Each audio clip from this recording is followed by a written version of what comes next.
We're making a chip commercial today.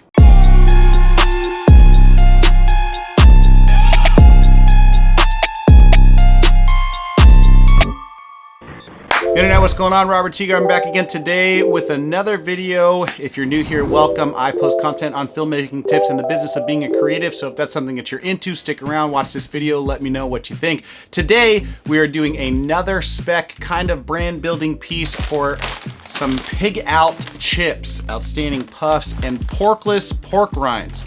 It's a vegan chip company and it is full on flavor, but free from guilt. We are going to be using and trying a couple different techniques. First, I'm going to be using a blue screen to do some super slow motion popping.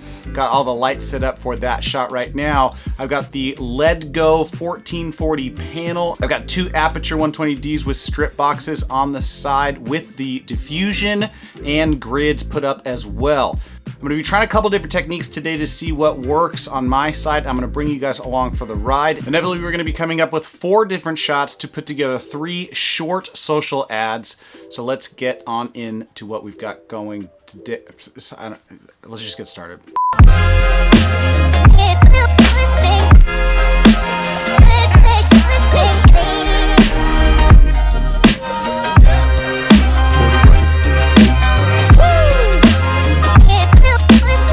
So I've reviewed the footage inside Premiere, and I think, technically speaking, this is going to work just fine.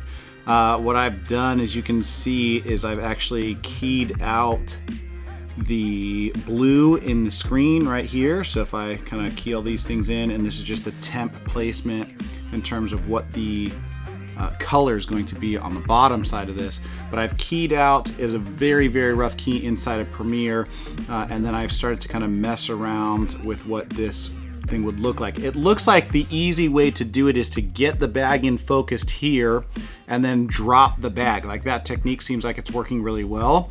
The only thing is that I still have my hand inside the shot, so I'm either going to have to mask around my hand, which is the first problem I'm going to solve. I think I'm gonna try this same technique with a piece of plexiglass and just drop the plexi out of place to see if that helps. The other thing is that I have a pretty ridiculously harsh highlight on the corner of the bag.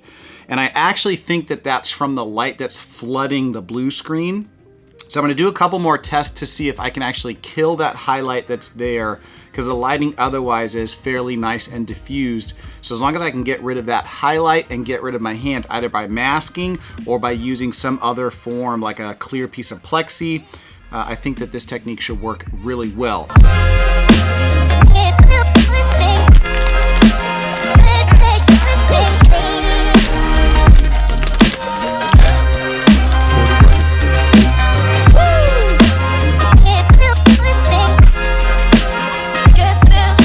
That shot actually turned out to be a lot harder than I initially anticipated, but that's often the case and why we experiment with this type of stuff. In order to get that shot right, what I ended up doing is changing the light out completely and putting a modifier on it rather than using that panel. It was just casting too harsh of a light with not enough diffusion, so I switched out, put the softbox on it, and seemed to help perfectly. The next thing I have to do is actually use some of the puffs themselves to pop up into frame really behind the bag. Inevitably, I'll end up keying out the bag and putting puffs behind them, so as the bag floats up, so do the chips, and then it falls back down into place. So that's what I'm gonna work on now. I moved the blue screen up so I can put my hand underneath it, pop the chips up into frame in the camera while they slide back down. Hopefully they don't make too big of a mess, because I don't know how many takes I'll have in me with the dust and flavoring of these particular chips in there. I do wish I had a smaller pop-up green screen for this particular one. What are you gonna do?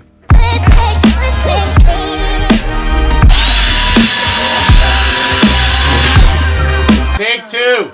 2, 3, blast. Hell yeah, that's gonna be it. Yeah.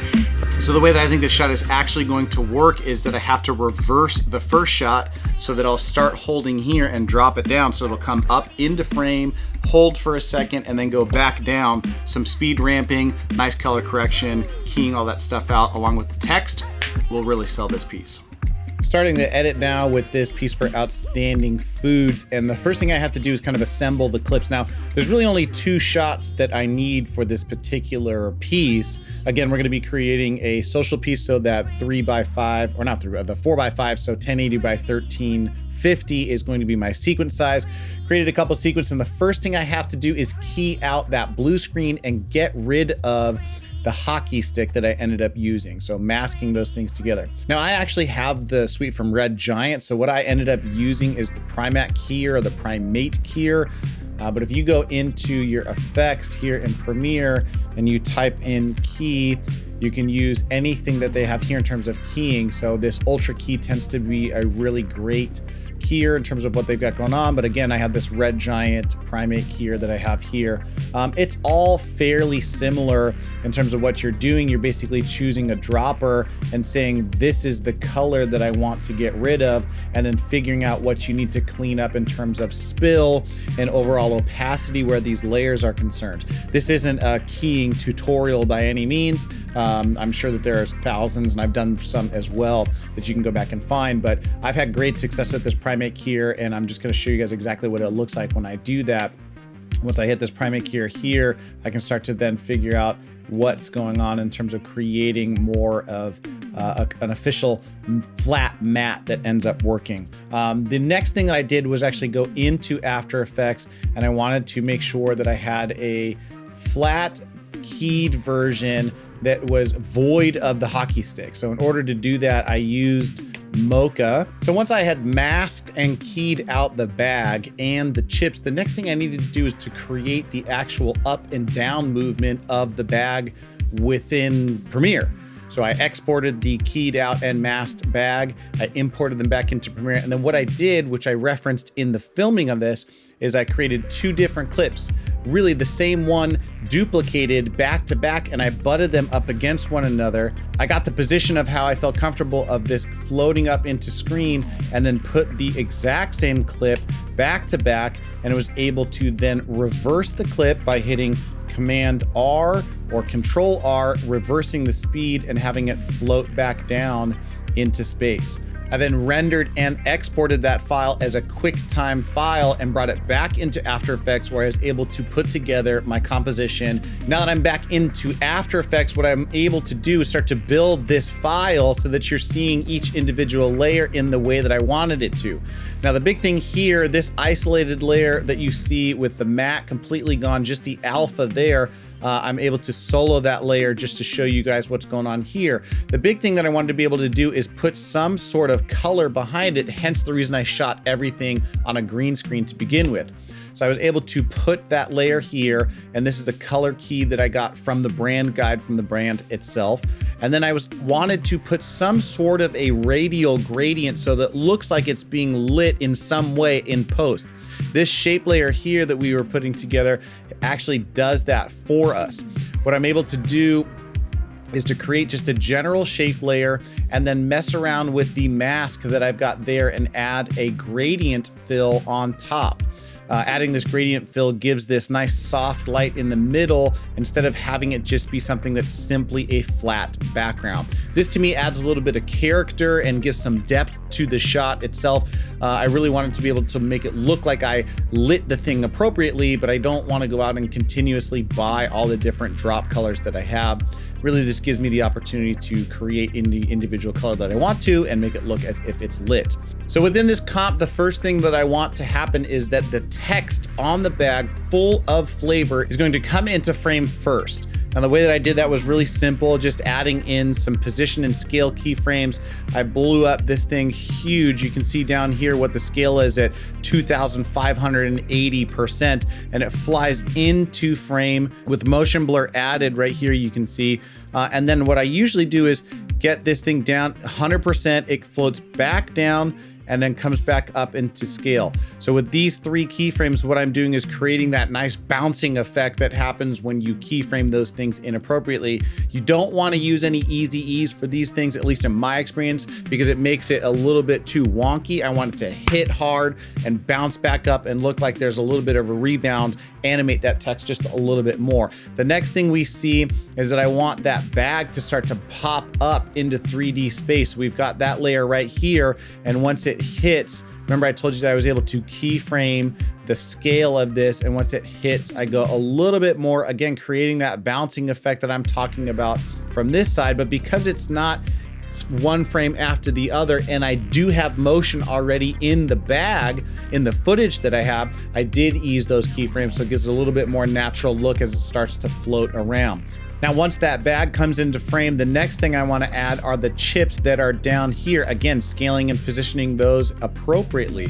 So you can see that they float up from behind the bag, but also what I'm attempting to do is make them float in between the layer of text that's here and the bag of chips that's here. Now, the way that I was able to accomplish that is by making this a 3D layer here.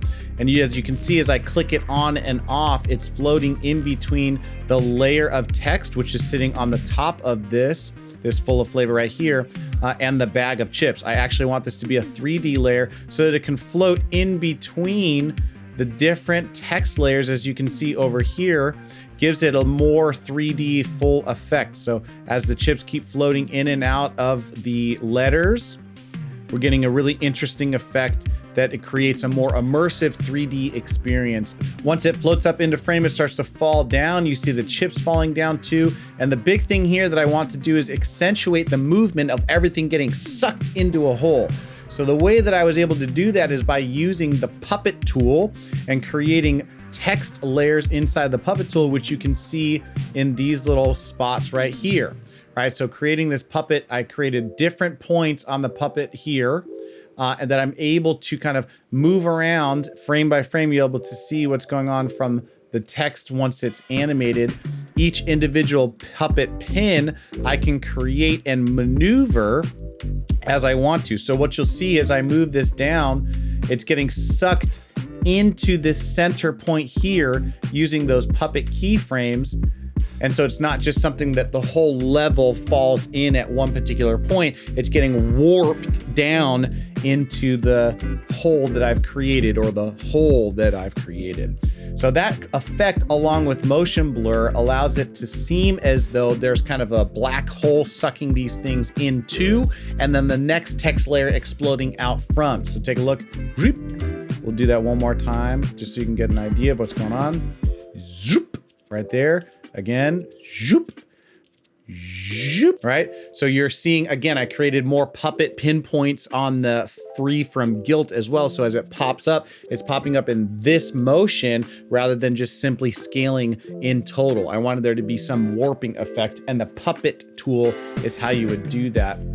The next piece I get is just the logo reveal from this company, Free From Guilt. And I created a mask both on the Free From Guilt that will reveal the Outstanding Foods logo. Once I had all of that stuff done, it was time to export this file in QuickTime. So it's a lossless format. I brought it back into Premiere to give all of my sound design and music as well. So let's take a look in Premiere and see what sound design looks like there. Now, again, as I talk to you guys all the time, 70% of what you hear is sound. We'll mute out the music here just so you can see the sound design of what's going on and how things move from that standpoint.